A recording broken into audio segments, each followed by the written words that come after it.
બગલાની ખાનદાની વાર્તા વિશે આપણે જાણીશું. જંગલમાં એક બગલો રહેતો હતો. તેની પીઠ પર એક ગુમડું થયું.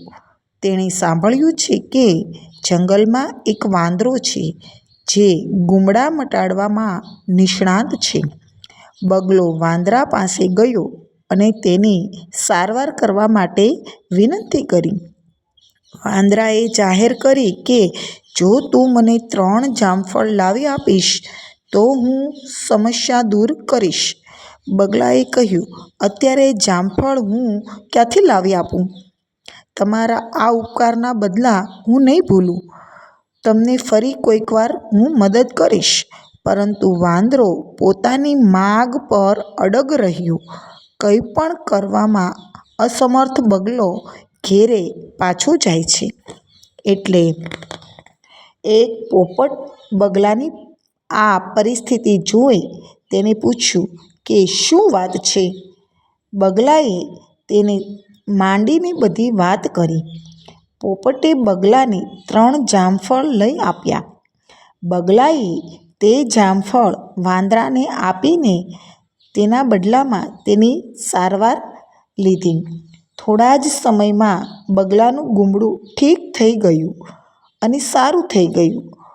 તે કોઈ પણ જાતના દુઃખ દર્દ વગર સુખેથી જીવન જીવવા લાગ્યો. એટલી વારમાં જ એક દિવસ જંગલમાં ફરતી વખતે પેલા વાંદરાના પગમાં કાંટો ઘૂસી ગયો.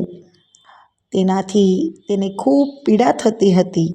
પગમાં કાંટાના લીધે તે ચાલી પણ નહોતો શકતો. તે કાંટો કાઢવા માટે માત્ર બગલો જ સક્ષમ હતો. તેથી વાંદરો તેની પાસે ગયો અને કાંટો કાઢી આપવા માટે બગલાને વિનંતી કરી. એટલે બગલાએ તેને કહ્યું, તને યાદ છે હું તારી પાસે મદદ માટે આવ્યો હતો ત્યારે તે 3 જામફળ મારી પાસે માગ્યા હતા.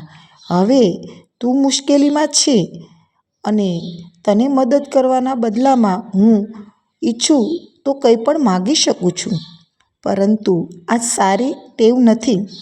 આપણે સૌ આ જંગલમાં રહીએ છીએ એટલે હળીમળીને રહેવું જોઈએ. વાંદરાને તેના આ સંસ્કારના અને આ વર્તનથી પસ્તાવો થયો. તેણે બગલાની માફી માગી. બગલાએ વાંદરાનો કાંટો કાઢી આપ્યો.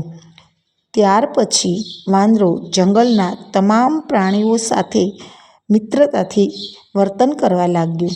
જરૂર પડે તેમને મદદ પણ કરતો હતો. આવી રીતે આપણે કોઈની મદદ કરીએ તો ક્યારેક આપણી પણ જરૂર પડે છે. એટલે ઉપકારનો બદલો ક્યારેય ગણાવવો જોઈએ નહીં.